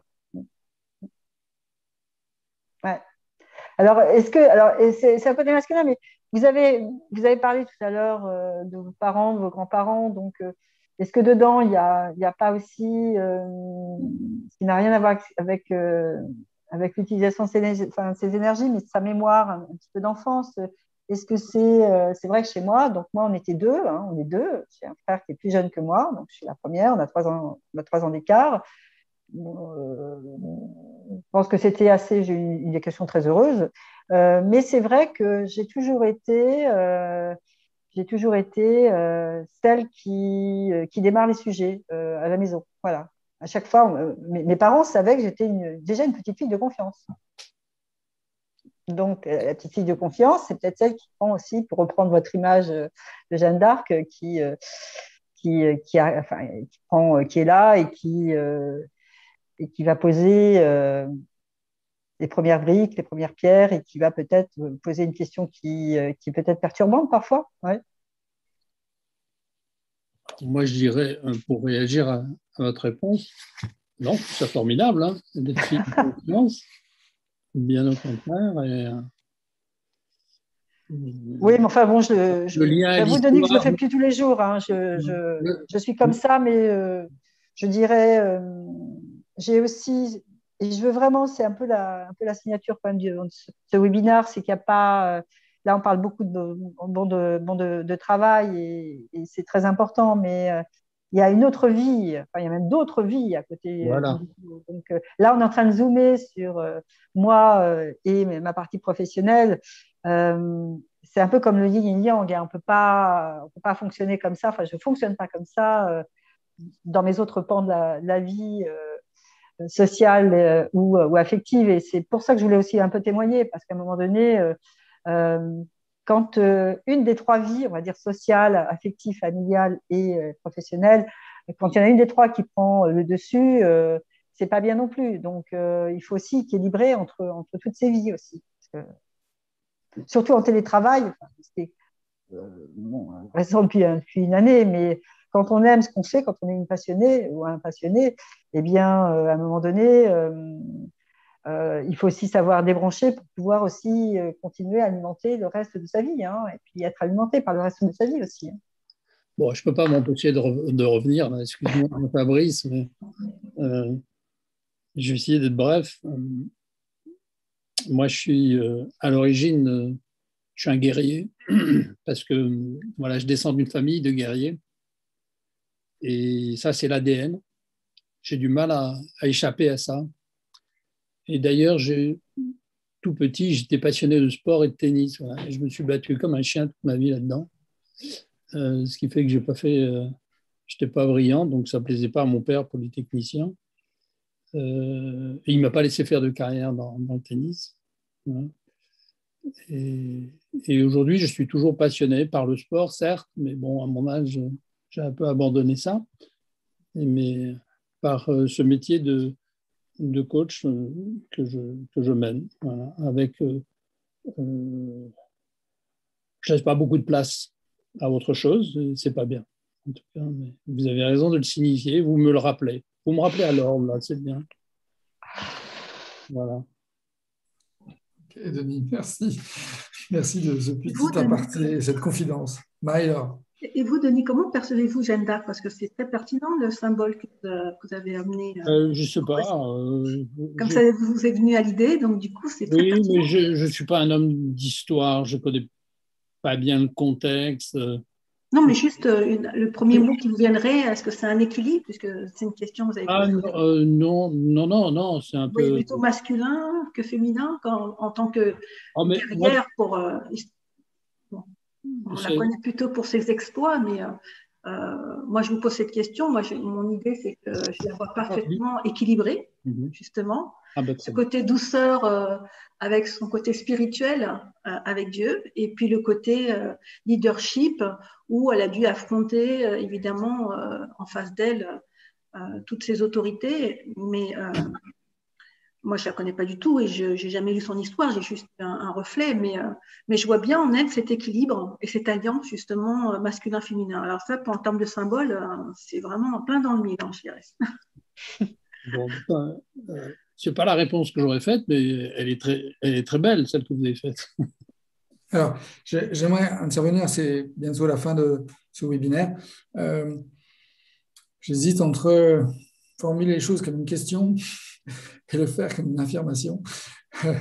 Mais en fait, j'aimerais considérer que l'équilibre féminin-masculin ne relève pas nécessairement de 50% de féminin et 50% de masculin, mais plutôt une sensation d'équilibre, une expérience d'équilibre en soi autour de ce qui fait féminin en soi et masculin en soi. Et peut-être que pour certains, il y a un sentiment de plus d'énergie féminine, pour reprendre le terme de Nathalie tout à l'heure, et moins d'énergie masculine, mais c'est ça qui fait équilibre. Et puis pour quelqu'un d'autre, ça sera l'inverse. Et finalement, voilà, ce qui importe, ce n'est pas forcément qu'il y ait 50-50, mais plutôt si en moi, ça fait équilibre. Voilà. Et de la même façon, si en moi, ça fait alliance, peut-être que c'est plus de masculin et moins de féminin, mais ça fait alliance. Et il y a un équilibre. Voilà. On sait que l'équilibre, notamment pour les systémiciens, c'est la notion d'homéostasie, c'est un équilibre stable, c'est comme quand on est debout, on tient debout, c'est une forme d'équilibre, quoi. Mais la vie est mouvement, donc l'équilibre change tout le temps. Et nous, en particulier, nous qui faisons du coaching, moi je considère que le coaching, c'est l'accompagnement des dirigeants et des organisations dans le changement, dans la transformation. Et la difficulté de beaucoup d'entreprises, c'est une difficulté à changer. C'est une difficulté à sortir de l'homéostasie. Donc, cet équilibre stable, qui a des qualités en étant stable, mais qui, lorsque l'entreprise doit changer, devient un obstacle, devient un problème. Et notre job, c'est d'essayer de créer des conditions pour que cette transformation ait lieu et que donc cette entreprise ou ces individus passent d'un équilibre à un déséquilibre pour retrouver un autre équilibre. Donc, je préfère considérer, sur le sujet du féminin-masculin, que l'équilibre, effectivement, il est changeant, mais c'est une expérience, c'est une sensation, voire une conscience que ça fait équilibre en soi. Voilà. Alors, comme je vois, il est 23, je vous propose, j'aimerais bien que chacun de vous puisse dire quelques mots, bref, s'il vous plaît, concis, pour qu'on essaye de terminer à l'heure, mais que chacun puisse dire un mot de conclusion, quel qu'il soit, ce qui lui vient là dans l'instant. Voilà. Donc, si vous voulez bien aussi, de nouveau, ouvrir vos caméras, qu'on vous voit, et que vous puissiez dire un mot ou deux, simplement pour conclure ce moment-là. Et puis, on terminera par la conclusion de Nathalie, bien sûr. Alors, merci Fabrice pour les reprécisions pour l'équilibre, parce qu'effectivement, moi, c'est parfait ce que tu as précisé, parce que je n'entendais pas non plus 50-50. Et d'ailleurs, Nathalie est un beau témoignage là-dessus, parce que ça a été une évolution. Et donc, cette part d'équilibre, c'est s'accepter, pour moi, s'accepter soi-même déjà. Et c'est ça qui fait équilibre en soi. Ce n'est pas une dominante masculine ou féminine. Mais Nathalie est un parfait exemple sur l'évolution de carrière où il y a eu des positions où il y a eu le côté féminin qui était prédominant et après le côté masculin. C'est ça qui a fait un équilibre et je n'attendais pas qu'elle me réponde 50-50, je sais comment on fait. Ça m'a étonnée. Merci en tout cas à tous. Je souhaiterais prendre la parole. Je suis Danielle. Je suis désolée pour la caméra. Comme je disais à Fabrice, j'ai un souci de caméra. Moi, pour faire la conclusion, je vous ai écouté toutes et tous et je vous remercie de vos témoignages, surtout à Nathalie, mais également donc, à Fabrice d'avoir organisé cet atelier et donc aux différentes personnes qui ont témoigné. Moi, je voudrais justement revenir sur, pour faire une synthèse. Fabrice disait tout à l'heure à l'instant, faire l'expérience de, et je crois que c'est vraiment ce côté pour justement augmenter le niveau de conscience, comme disait Fabrice, c'est vraiment de cette expression, faire l'expérience, mais faire l'expérience vraiment en soi, que ça soit dans sa vie personnelle et également professionnelle qui sont liées. Et faire cette expérience, eh bien, c'est justement entre, comme disait Nathalie, dans un monde où c'est peut-être un monde un peu plus masculin, ou aussi dans un monde où c'est un peu plus féminin. Je crois qu'à un moment donné, faire cette expérience de cette alliance féminin-masculin, c'est aussi se permettre de se savoir où on se situe en tant qu'être sur cet équilibre. Moi, j'ai vécu ces deux expériences. C'est vrai que vous ne me voyez pas, mais bon, je me permettrai de vous inviter sur LinkedIn. Moi, j'ai fait cette expérience du féminin et du masculin dans l'expérience professionnelle. J'ai vécu dans un monde des armées, le ministère des armées, et j'ai vécu dans un monde d'une entreprise cosmétique où c'était d'un côté pratiquement à 95% d'hommes et de l'autre côté à 80% de femmes. Mais à ce moment-là, cette expérience que j'ai vécue au sein de moi dans l'expérience professionnelle, qui m'a permis aussi dans l'expérience personnelle, eh bien de trouver cet équilibre en moi, c'est-à-dire qu'est-ce qui fait que quelque part, je vais peut-être m'orienter plus vers un monde professionnel masculin qu'un monde féminin, ou les deux, en même temps, de faire l'expérience des deux. Voilà, merci beaucoup.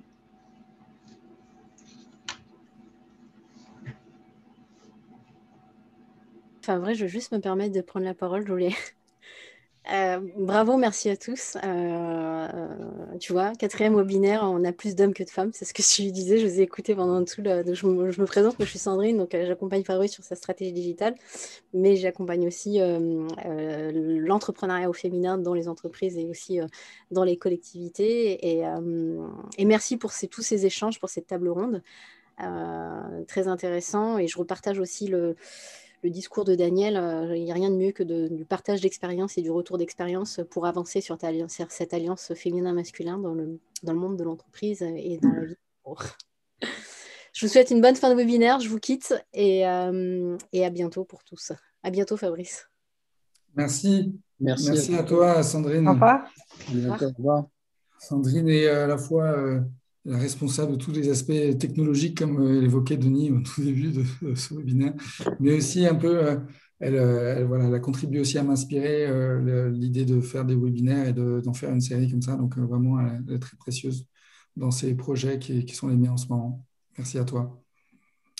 Moi, merci beaucoup. Damien. Moi, merci de ce moment d'échange. Merci Nathalie pour ce témoignage.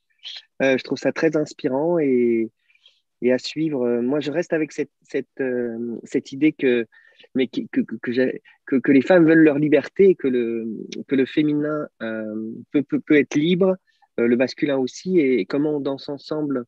Et la question aussi, dans la question du pouvoir, en fait. Moi, c'est donc la question du leadership, comment féminin et masculin s'articulent pour avoir un leadership plus serein, moins top-down et plus en intelligence collective. C'est des questions qui m'intéressent. Merci pour ces échanges. Merci Damien.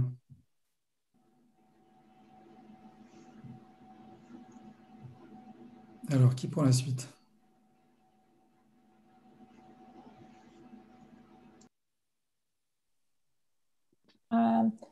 Merci à vous.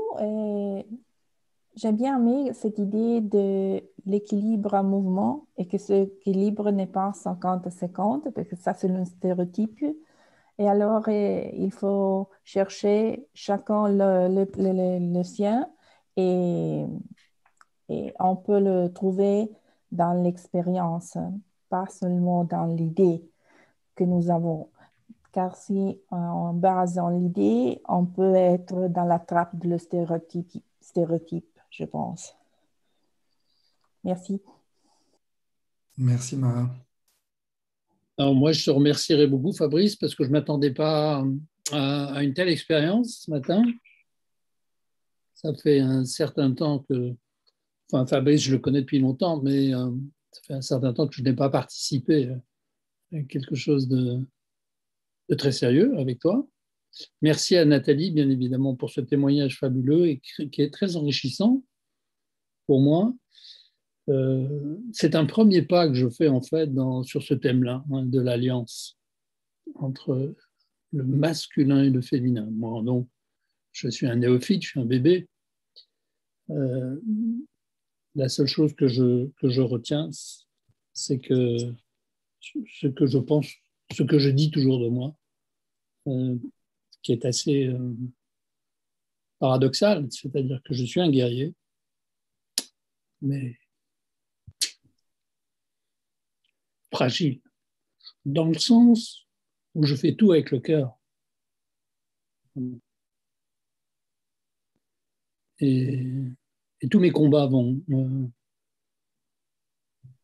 dans le sens de l'amour inconditionnel. J'essaie d'y arriver, j'y arrive pas toujours, mais c'est un peu ma raison d'être, on va dire.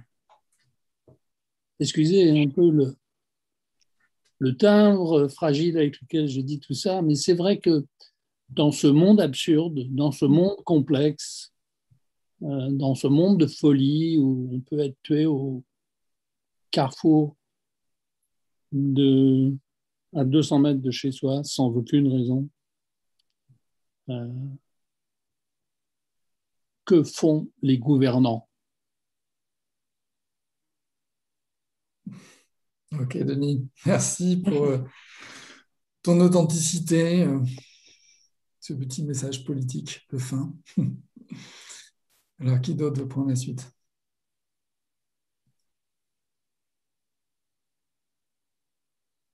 Écoutez, RAJ et TVBSP, c'est-à-dire rien à ajouter et tout va bien se passer. Et pour Denis, tout va bien se passer, c'est un acronyme. Pour Denis, Jean Guiton disait entre l'absurde et la foi, j'ai choisi. Oui, excuse-moi, j'interviens, mais moi j'ai une devise familiale qui me pèse beaucoup, qui est en latin Moriar fidei servus. Et je le traduis sans doute très mal, mais je le traduis en disant je mourrai esclave de ma foi et je la cherche. Je ne la trouve pas. Ok.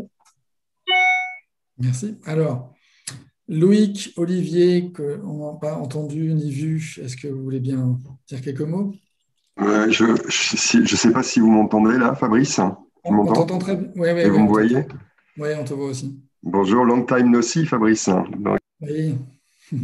Alors, attends, ton micro est coupé là, juste un instant. Ok, je l'ai remis. Non, je veux bien me faire le relais du propos de Denis, parce que je suis aussi complètement néophyte en la matière. Et moi, je fais partie, alors je ne sais pas si c'est masculin ou féminin, mais je fais partie des profils qui apprennent en faisant. Donc, le fait de vivre cet échange aujourd'hui commence à. Voilà, il y a des graines qui se plantent. Je sens que intuitivement, il y a un chemin qui s'ouvre. Il m'apparaît comme ça à chaud que finalement, mon choix de travailler dans une activité de service qui est l'hôtellerie et la restauration, où il s'agit surtout de choyer ses clients et derrière le choix de rester dans ce secteur d'activité dans la fonction ressources humaines, ne sont probablement pas étrangers à ces recherches d'équilibre auxquelles tu faisais allusion, Fabrice, entre le féminin et le masculin. Voilà, je pense que je vais beaucoup réfléchir à ça sur les 48 heures qui viennent. Et puis, également, il y a quelque chose qui m'intéresse énormément, moi, depuis maintenant quelques temps. C'est la notion de vulnérabilité dans le leadership et dans le management. J'entends par là, je pense que ce monde chaotique, brutal, quelle que soit la manière dont on l'appréhende et dont on l'évoque, en tout cas, moi, m'amène et m'oblige à refuser de plus en plus à avoir des certitudes et à être capable, dans mon fonctionnement avec mes équipes, avec mes clients, à leur dire, écoutez, je ne sais pas. Je suis désolé, je ne sais pas. Je n'ai pas la réponse. Et je préfère que nous cherchions ensemble un système d'équilibre, de compromis, de justesse, plutôt que de vous imposer un diktat qui ne sera probablement pas une vérité, qui sera surtout une absurdité en soi et probablement source d'erreur. Et cette notion de vulnérabilité, moi, je la mets plus sous l'égide du féminin sacré que du masculin sacré. Donc, voilà, je voulais renvoyer ça aussi à Nathalie parce que ça fait partie des éléments que vous n'avez pas forcément cités. On parle de compassion, vous avez parlé de compassion, de courage, de créativité. Moi, j'aime bien la notion de vulnérabilité là-dedans, qui me semble excessivement importante dans ce qu'elle peut renvoyer en termes encore une fois, d'authenticité, d'empathie. Voilà ce que je voulais renvoyer et de ce que m'évoque et m'apporte cet échange ce matin. Merci beaucoup. Merci Olivier, merci beaucoup. Alors, Loïc, Gabriel.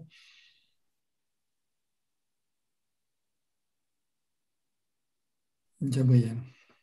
Je vous remercie d'amener le sujet. J'ai été très intéressée quand je l'ai vu et merci à Nathalie pour votre contribution. C'est un sujet qui m'amène énormément de révolte. Et je crois que c'est ce que j'aimerais amener. Je suis désolée pour ça, mais vous voyez que ça m'amène beaucoup de révolte. Je ne trouve pas ça si facile de vivre cet équilibre. Et je suis une femme qui a vécu le côté homme et on me l'a reproché. Et en fait, je déteste le côté femme et je l'apprivoise. Et je trouve que peut-être le sujet que je vais amener, c'est cette notion de conflit. Trouver son équilibre, être dans l'équilibre, mais tellement oui. Et en même temps, on a besoin de comprendre les codes sociaux, la réalité, pour pouvoir être, pour pouvoir se trouver. Et se trouver, c'est aussi déconstruire. C'est aussi voir quelles sont nos croyances. Je suis une personne qui avait des croyances négatives sur le féminin, or je suis une femme. Parce que ce féminin, il a été sali et dévoyé. Et j'ai eu besoin d'aller chercher le féminin sacré pour pouvoir me le réapproprier. Je pense aussi que c'est la même chose pour le masculin. pour le masculin sacré, je ne pense pas que je vais peut-être finir par ça, en fait, parce que j'ai trouvé ça tellement intéressant. J'ai lu ce livre qui, en fait, différenciait, parlait du masculin et du féminin, mais à 2 niveaux. Il y avait l'énergie féminine et masculine qui vient du cœur et l'énergie masculine et féminine qui vient de la peur. Ça en faisait 4, en fait. Et souvent, dans ce monde, on vit dans l'énergie masculine qui vient de la peur, qui peut être combative, qui peut être agressive. Pour moi, c'est pas ça le masculin. Le masculin, il va être dans l'action, il va être dans l'extérieur, c'est très beau. Et le féminin, c'est la même chose. Comment est-ce qu'on peut vivre dans le masculin et dans le féminin et les allier au niveau du cœur? Et c'est ça que j'aimerais. Merci beaucoup, Gabrielle. Merci beaucoup pour ton authenticité et ce partage sincère. Merci. Alors, il y avait Loïc, mais je crois que Loïc est parti. Donc, Nathalie, il ne reste plus que toi et moi. Eh bien, je vais conclure. D'abord, je vous remercie tous parce que c'est poignant. Il y a eu des moments, on a partagé des vrais moments d'amour inconditionnel et d'émotion. Donc, un grand merci. Je me suis dévoilée, mais vous l'avez fait aussi. Donc, un énorme merci. Moi, je veux nous dire collectivement que ça passe par l'expérience. Voilà, chaque jour, ça a été dit par Olivier, par Denis, par vous tous. Hein, c'est une prise de conscience, je ne sais pas ce que c'est, mais en tout cas, essayons de s'arrêter dans nos vies de temps en temps dans la journée en disant « Ah tiens », et de regarder, de mettre de la distance par rapport à une situation et de se dire est-ce que je suis équilibrée, enfin, est-ce que je suis alignée avec cette position, voilà, est-ce que j'ai pas été trop je dirais trop en énergie masculine et féminine. Je vais quand même utiliser ces mots-là entre nous après 1h30. Donc, c'est comme ça que moi j'ai avancé. Et puis, lisez tous les courants. Faut rester libre. Hein. Ça, vous avez bien compris mon mot. Rester libre et puis continuer à échanger autour de ces sujets-là, ça me paraît important. Alors après, la vie, elle est dure, elle est belle aussi, donc on y met, il faut y mettre ce qu'on veut y mettre et s'attacher et regarder ce qui nous nourrit, ce qui nous fait grandir, et puis mettre un peu en arrière-plan ce qui est plus compliqué à vivre. C'est pas l'annihiler, mais c'est composer avec. Voilà, je terminerai par ce petit mot. Et encore un grand merci à toi, Frédéric, et à l'ensemble des intervenants ce matin. Et je suis disponible sur LinkedIn, donc il n'y a pas de problème. On peut rester en contact avec un grand plaisir. Merci, Nathalie. Merci pour tout ce webinaire, d'avoir accepté mon invitation. On a eu un petit échange aussi sur le fait que c'était une façon de s'exposer pour toi, notamment par rapport à tes responsabilités et ton lien avec Naval Group, de te présenter. Tu l'as dit tout à l'heure, quand tu travailles, tu aimes bien travailler, tu es dans la production, tu discutes, mais tu ne racontes pas forcément des choses qui sont plus personnelles. Et là, tu l'as fait. Donc, j'apprécie vraiment ce que tu nous as offert à travers ça. Voilà. Merci à tous et à toutes les participants. Encore une fois, c'était effectivement, j'ai trouvé aussi particulièrement émouvant aujourd'hui. Donc, vraiment, merci pour votre contribution. Voilà, c'est aussi quelque chose qui fait sens pour moi, ça, dans mon intention, qui est liée à créer les conditions d'un cheminement. Ça passe bien entendu par des échanges, et plus il y a d'ouverture, d'authenticité et de conscience, et plus ce chemin peut se faire. Donc merci encore de nous avoir offert votre authenticité, vos propos, votre témoignage. Voilà. Cette série-là va se poursuivre. Il y a un petit temps de vacances, les 2 semaines qui ont été décidées finalement pour tout le monde la semaine prochaine et la semaine d'après. Donc, il n'y aura pas de webinaire ni la semaine prochaine ni la semaine d'après. Mais on continuera donc finalement le 28 avril, qui est un mercredi, avec Bénédicte Tavigno, dont j'ai déjà parlé, qui est une amie et qui s'occupe déjà depuis très longtemps de la chaire du développement durable à HEC et qui est responsable aujourd'hui d'un institut qui a été créé autour de ce thème-là par HEC. Voilà, donc j'aurai la joie de la recevoir aussi le 28 avril prochain. Voilà, donc merci encore, bonne journée, bonnes vacances pour ceux d'entre vous qui en prennent, malgré les confinements et les règles. Voilà, prenez du bon temps et puis au plaisir de vous retrouver ici ou ailleurs. À très bientôt. Au revoir à tous. Merci Fabrice, merci Nathalie, merci tout le monde et à bientôt. Au revoir. Bonne chose. Au revoir.